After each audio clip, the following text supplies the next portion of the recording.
পশ্চিমবঙ্গের সিপিআইএম সম্পাদক মোহাম্মদ সেলিম কি বার্তা দিলেন সেটা শুনুন। আরজি করের এই ঘৃণ্য এবং নৃশংস নির্যাতন, ধর্ষণ এবং হত্যা পরে মানুষ যেভাবে তাদের ক্ষোভ, ক্রোধ, জ্বালা, যন্ত্রণা, রাগ উগরে দিচ্ছে, ক্রমাগত সেই প্রতিবাদ আরো শক্তিশালী এবং জোরদার হচ্ছে।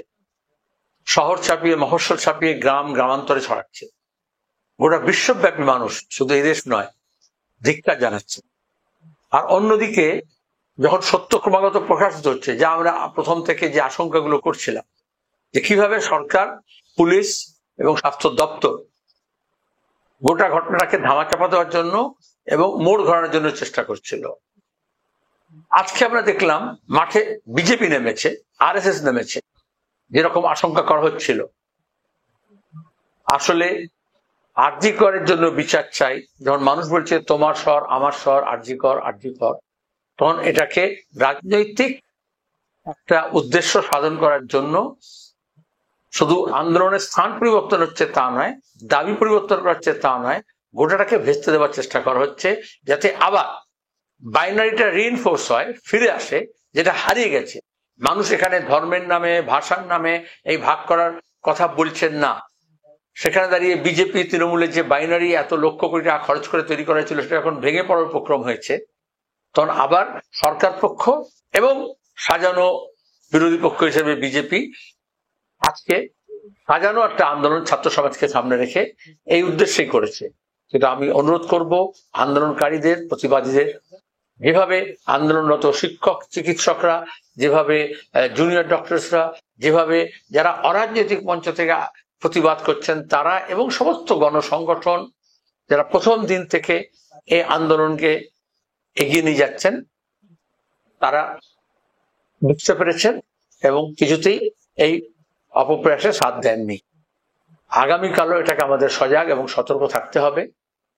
এই সুযোগে যাতে আবার এটাকে ইস্যু পাল্টে দিয়ে সাধারণত যা করে, যখনই বিজেপি কোনো কিছু ডাক দেয় এবং সরকার পক্ষ থেকেও সেরকম ব্যবস্থা করা হয়, যাতে ওটা শুধু হিংস্র এটা তা নয়, সেটা যত দুর্বল অংশের মানুষ, সংখ্যালঘু মানুষ, তার বিরুদ্ধে পরিচালিত হয়। সে ব্যাপারে আমাদের সাবধান থাকতে হবে। কোন রকমের প্ররোচনায় যাতে শিকার হয়ে যাতে এখানে বিভাজনের রাজনীতি আবার না নিয়ে আসে। গোটা প্রক্রিয়ায় সরকারের সাজ রব এবং প্রচার যেভাবে তারা করেছেন গতকাল থেকে, এবং প্রয়াস, আর বিজেপি আরএসএস এর এই কর্মকাণ্ড, এটা আমাদের ভাবতে বাধ্য করছে যে হারিয়ে যাওয়া বাইনারিকে ফিরিয়ে আনার চেষ্টা করা হচ্ছে। তারা সফল হবেন না। মানুষ আরজি করের এবং নির্যাতিতা অপরাধীদের শাস্তির জন্যই সোচ্চার হবে। দ্রুত নিরপেক্ষ তদন্ত এবং সেখান থেকে সমস্যার গভীরে গিয়ে যাতে কাজের ক্ষেত্রে, কর্মক্ষেত্রে, শিক্ষা ক্ষেত্রে যাতে মেয়েরা সুরক্ষিত হয়, তার ব্যবস্থা আমাদের করতে হবে। তার পাশাপাশি দাঁড়িয়ে সরকার যাতে আজকের এই ঘটনার পরে এই সুযোগ না পায় যে প্রতিবাদী মানুষ, আন্দোলনরত মানুষ, তাকে আবার ভয় দেখিয়ে ঘরে যাতে না ঢুকিয়ে দেয়।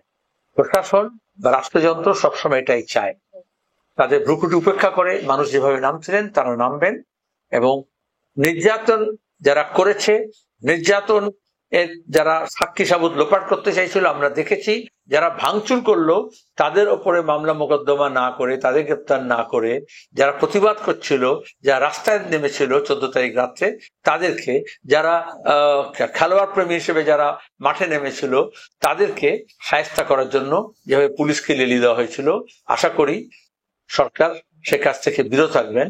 আন্দোলনকারীদের এভাবে দমন করা যাবে না, কিন্তু সঙ্গে সঙ্গে যারা ঐক্যকে বিনষ্ট করছে, বিভাজনকে ফিরিয়ে আনার চেষ্টা করছে, তাদের সম্পর্কে আমাদের সাবধান থাকতে